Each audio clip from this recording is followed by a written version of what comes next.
Hey everyone, today we're going to talk about piecewise functions. Now, as I've written here, piecewise functions are useful for modeling behaviors that change abruptly when certain conditions are met. For example, when you buy things on Amazon, you get free shipping if the cost of your items is more than $25, but will be charged about $5 until then. And all of these shipping charges usually apply after sales tax, which, for this example, we're going to say is 5%.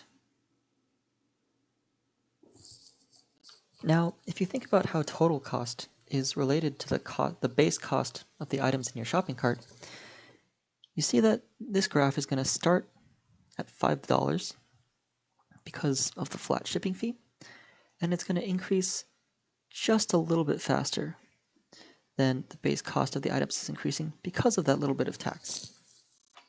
Now, once your base cost reaches $25, which we'll say is about here,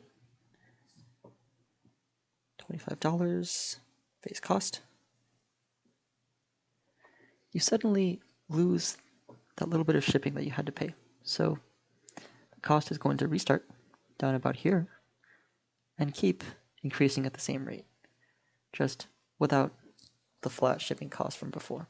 Now, when we try to translate this graph into a function, everything starts out fine. We'll say the function t for total cost takes in some positive number, or r positive,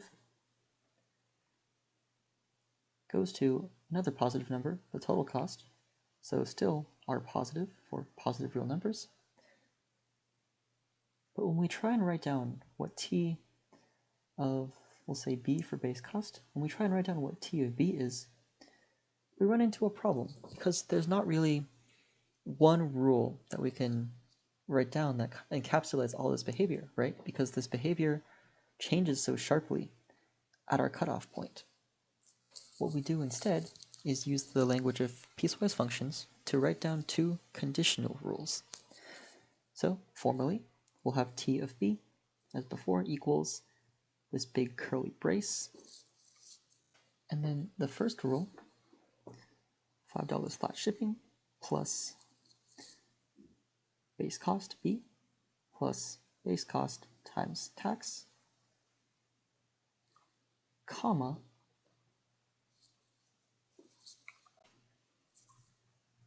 b is less than 25, or the condition where this rule applies. Just for convenience later, we'll number this 1, or rule number 1. Now that we've written down the first rule, we can write down the second rule, which is the same thing as before, just without the base shipping cost. So base cost of items plus the 5% tax,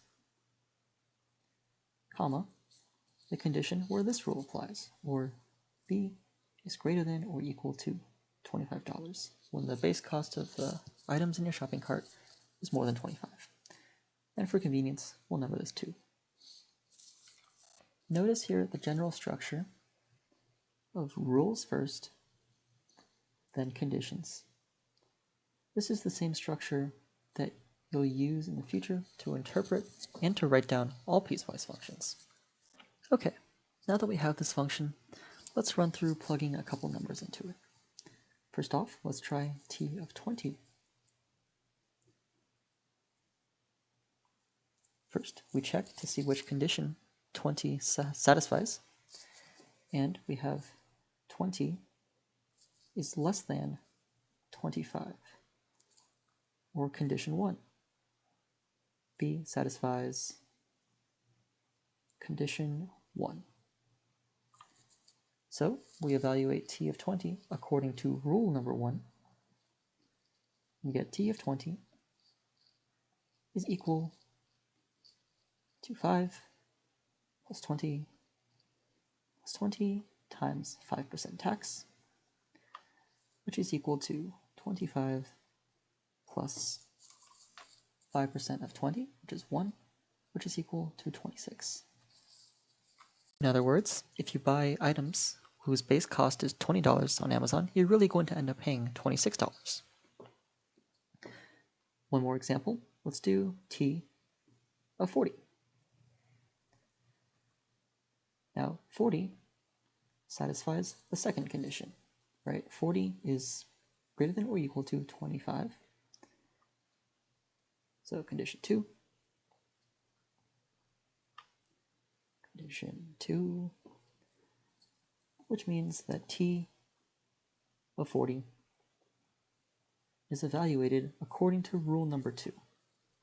So 40 plus 40 times 5%, which is equal to 40 plus 2, which is 42. Meaning that if you buy items whose base cost is $40 on Amazon, you're going to end up paying $42. All right, for our second example, we're going to do something a little more abstract, but hopefully still familiar to you guys. What we're going to do is rewrite the absolute value of x as a piecewise function, right? Because the absolute value of x is another one of those functions whose behavior changes abruptly once you pass a certain condition. After all, the absolute value of x is equal to negative x if x is less than 0, because when x is a negative number, you negate x to get its magnitude or absolute value. Call that rule 1, like before. And absolute value of x is equal just to x if x is either 0 or a positive number, so x greater than or equal to 0. Now I'm going to plot these two conditions on the number line just so you guys can get a better sense of when they apply. If this is our number line, this is 0. The blue condition, or the first condition, applies to all the negative numbers, so everything over here. And the purple condition, or condition number 2, applies to 0 and everything to the right of it, so everything over here. If this piecewise definition of absolute value of x still isn't clear to you, walk through with me the process of plugging in a couple numbers. So first let's do minus 6, and we note that minus 6 is less than 0, so it satisfies the first condition. Condition 1. So the absolute value of minus 6 is equal to minus 6, as we follow the first rule, which is equal to 6. On the other hand, if we plug in a positive number, like say 4, we see that 4 is greater than or equal to 0. It satisfies condition 2.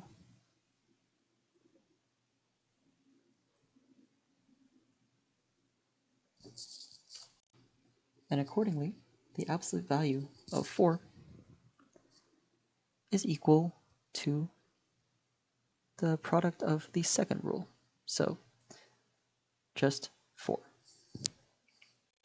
Notice once more our general structure of rule, comma, condition that we saw from the previous example. All right, let's do one last example. Where I'm from, most restaurants expect a minimum tip of 15% on top of what you pay for your normal meal for small parties, and a minimum tip of 18% on top of what you pay for your food for parties of 8 people or more, because the thought is that parties of 8 people or more are harder for your server to deal with, and thus should give more to the server for their service. Anyway, let's say you're where I'm from, and you're going to a restaurant with friends, where everyone's going to spend at least $10. And you want to model the minimum amount of money that your party is going to spend with a piecewise function. Firstly, you know that this function, which we'll call t again for total cost, should take in a positive whole number or a positive integer, which we represent by z positive, and it should output some dollar amount, which is positive, but need not be a whole number. So we'll model that with r positive, or positive real number. And you know that t of, we'll use p for people, t of p is equal to the $10 per person, so 10p, plus 15% of that $10 per person, so 10p times 0.15, or 15%, whenever the number of people is less than 8, so p is less than 8, label that condition 1. And you know that when p is greater than 8, you instead pay $10 per person plus 18% on that $10 per person, so 10p times 0.18 for 18%.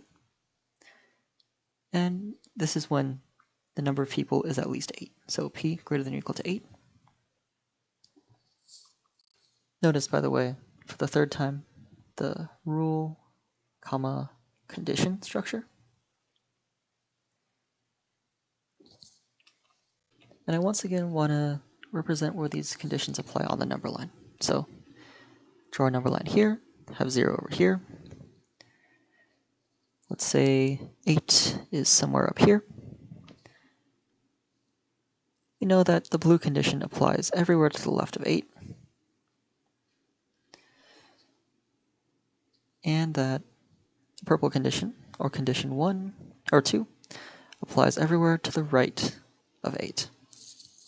For our first example of evaluating this function, let's say you bring 6 people to the restaurant. So we're finding t of 6. And in this case, it's easy to see that 6 is less than 8. So 6 satisfies condition 1, which means that t of 6 is evaluated according to rule 1, or 10 times 6 plus 10 times 6 times 15%, which equals 60 plus 15% of 60, or 60 plus 9, which is 69. On the other hand, if you brought, say, 10 people, you'd have t of 10 is evaluated according to the second rule, because 10 is greater than or equal to 8, satisfies condition 2, and so t of 10 is equal to 10 times 10 people plus the $10 times 10 people times 18%, which equals 100 plus 18% of 100, which equals 100 plus 18, or 118. So, to recap, piecewise functions are evaluated conditionally because they usually model things that change abruptly when certain conditions are met. For example, passing 8 people and the number of people you're bringing to a restaurant. Going from positive to negative in the case of absolute value, and passing a base cost of $25 in your shopping cart in the case of Amazon shopping. That's all I had for you today. Hope this video helped you, and see you all next time.